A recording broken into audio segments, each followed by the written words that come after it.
Évangile de Jésus-Christ selon saint Matthieu. En ce temps-là, voyant les foules, Jésus fut saisi de compassion envers elles, parce qu'elles étaient désemparées et abattues, comme des brebis sans berger. Il dit alors à ses disciples : « La moisson est abondante, mais les ouvriers sont peu nombreux. Priez donc le maître de la moisson d'envoyer des ouvriers pour sa moisson. » Alors Jésus appela ses 12 disciples et leur donna le pouvoir d'expulser les esprits impurs et de guérir toute maladie et toute infirmité. Voici les noms des 12 apôtres. Le premier, Simon, nommé Pierre, André son frère, Jacques, fils de Zébédée, et Jean son frère, Philippe et Barthélemy, Thomas et Matthieu le publicain, Jacques, fils d'Alphée, et Thaddée, Simon le Zélote, et Judas l'Iscariote, celui-là même qui le livra.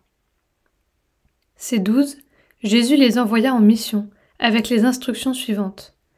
Ne prenez pas le chemin qui mène vers les nations païennes, et n'entrez dans aucune ville des Samaritains. Allez plutôt vers les brebis perdues de la maison d'Israël.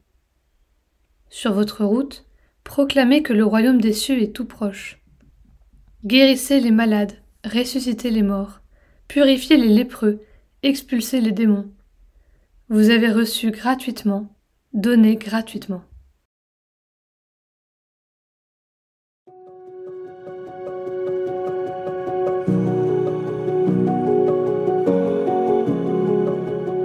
Nous assistons aujourd'hui à l'appel et à l'envoi en mission des 12 apôtres dans l'évangile de Matthieu. Dans cette version de l'envoi des missionnaires, il y a un élément curieux. Jésus semble restreindre la mission. Les envoyés ne doivent aller ni chez les païens, ni chez les Samaritains, mais vers les brebis perdues de la maison d'Israël. Cette restriction n'est que provisoire, puisque, dans la conclusion de l'évangile, Jésus enverra bien ses disciples dans le monde entier. Allez de toutes les nations, faites des disciples. Peut-être, dans un premier temps, Jésus propose-t-il une étape plus abordable.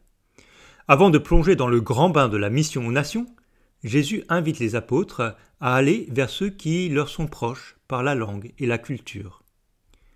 On peut aussi remarquer que Jésus invite à prendre soin des brebis perdues.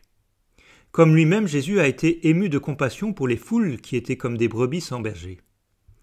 La mission nécessite une compassion profonde, une attention aux souffrances des personnes que nous pouvons rencontrer.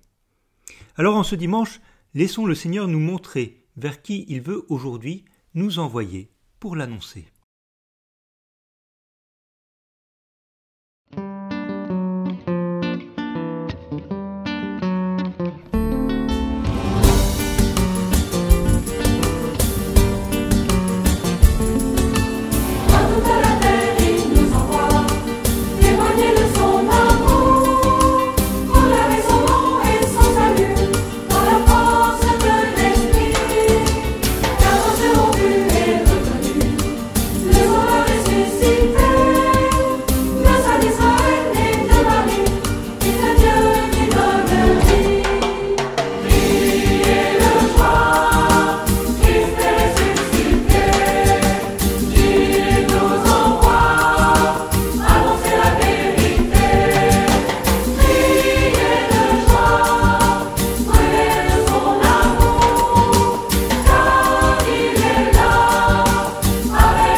Sa vie donnée, son sang versé, il a racheté nos vies.